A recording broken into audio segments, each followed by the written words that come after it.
Hello, hello, hello. Ocean rock matching my t-shirt. I want to talk about animal rights and the pigs. Pigs are extremely intelligent beings, even more intelligent than German shepherds, very, very eager to learn, very eager to make people happy, make people laugh, make people smile. They like to clown around, they like to play, they like to have their bellies petted. Equally sentient to all the other mammals, humans, dogs, horses. We're all equally sentient. And there are people in Canada, they rescued a baby piglet. Her name is Esther. And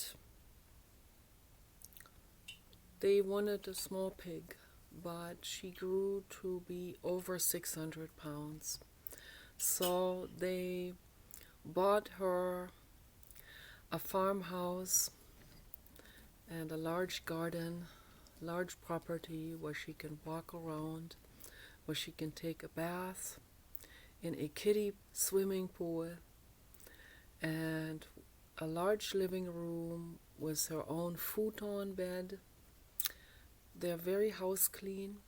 They never, I think the people they don't even need to train the pigs. The pigs already know. Baby piglets already know on their own. They would never mess where they sit or sleep.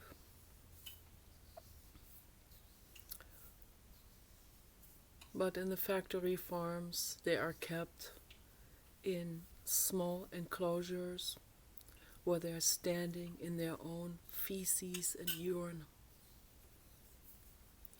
cramped together with other pigs. Sometimes they bite each other out of despair. It's a horrific holocaust. It is a nightmare, okay, in the factory farms. The couple in Canada, they were able to rescue Esther when she was very young. And Esther is an amazing living being, and I highly recommend to people to check her out on Facebook and YouTube. Esther the Wonder Pig, that is her official name.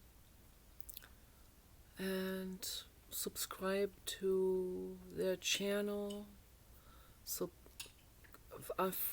get a friend request for Esther's Facebook page, and support them and watch what they have to say in terms of veganism, animal rights, whole food vegan cooking.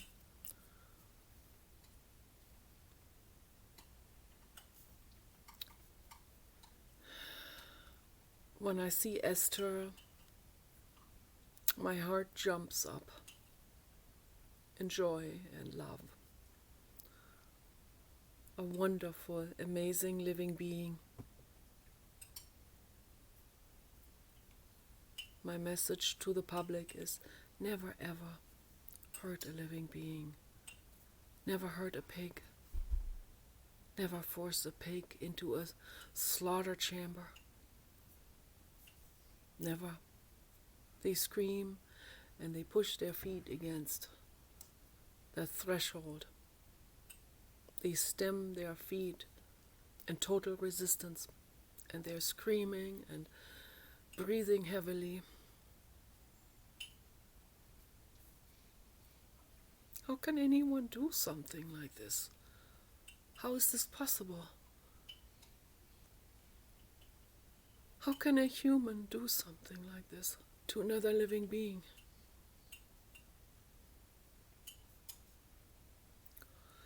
I wished so deeply that I could speak to the whole world and reach you, reach your heart, reach your compassion center in the brain. Make you feel compassion.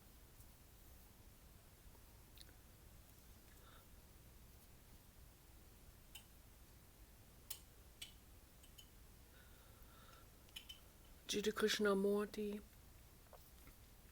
tried to reach people's compassion center.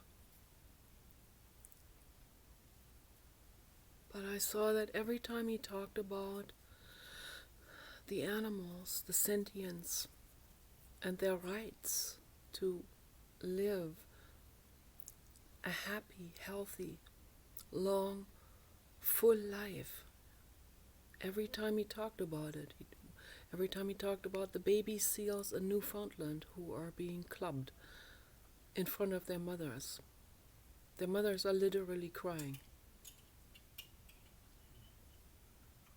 What an atrocity that is. What a horrific speciesism and atrocity that is. Or the dogs on the streets of Calcutta, India, or Mumbai. Stray dogs who are beaten and kicked and chased away by people, by merchants. Horrific. Horrific coldness of heart. Every time Jiddu talked about these things, these situations,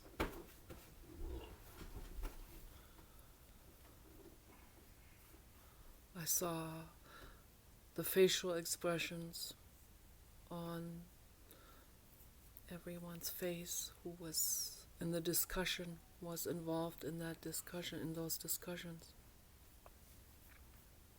Complete obliviousness, like they wanted to just brush over that subject as quickly as possible. They didn't want to talk about it. They had this half-friendly, distorted smirk on their faces. Buddhist monks that were in those discussions.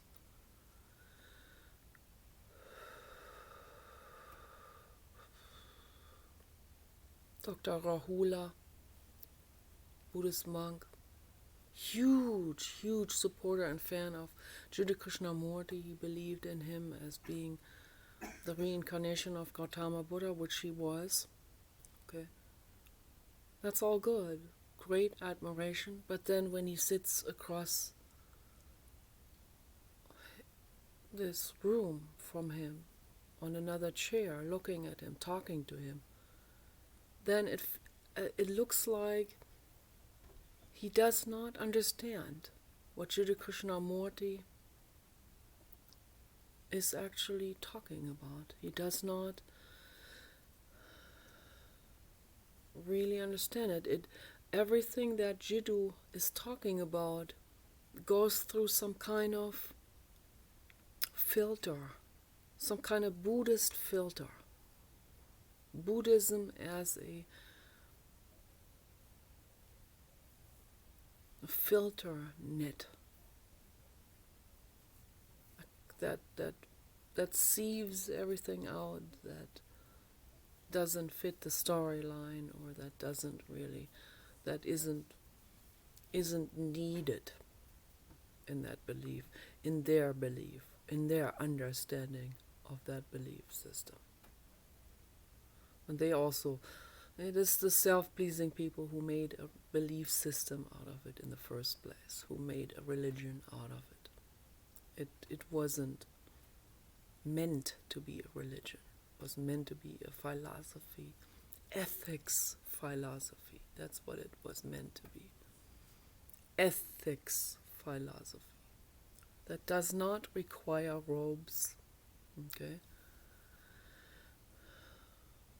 Jesus Christ, can you imagine if you go back 2,000 years and you meet Jesus Christ in Jerusalem, in the house of the Essenes, where he was teaching philosophy. It was a private school.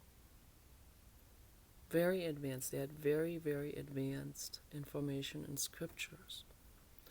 Who knows where all of those scriptures ended up?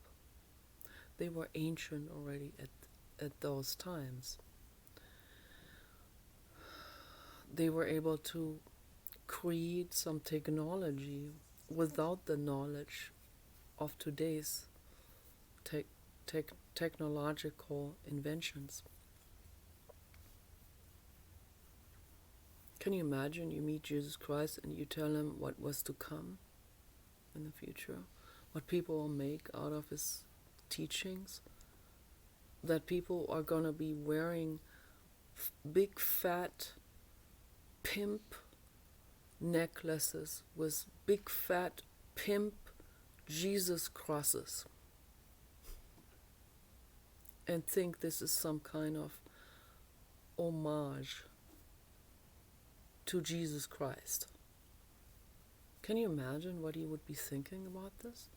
He'd be like, whoa, humans, the human species is going to become insane. That's what he would be thinking. How sad. How sad too. Also the horror of, some kind of horrific ending of his life. The horror of someone telling him, fortune telling him something like that. You're going to be crucified. Whether this actually happened or not, people don't know for 100% sure. So this is all questionable. But just in case it did happen, what a horrible thing. And then to glorify that torture instrument, that's a horrible thing. All religions are misunderstandings of what some original person has said or has meditated on, and whatever insights a person came up with would be immediately turned into, oh, this can be made into a religion. Oh, we can gain followers. They were already thinking like this 2,000 years ago. They were thinking like this 500,000 years ago already. That has never really evolved. Most people haven't evolved in this way. Only a few.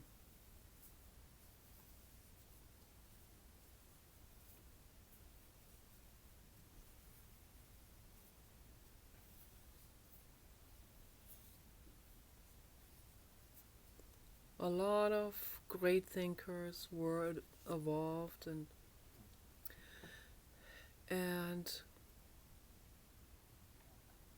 they had good insights, a lot of them, throughout history, and then immediately the public, instead of listening to them, they would put them on the pedestal, but completely bypass what they said. Why don't we just stop the worshipping and start listening? Okay? Actually listen to what someone else says. And let it churn through your system on your own. And come to your own insights. That's what we want. That's what we want every single person to do. Okay? You guys take care. Bye-bye.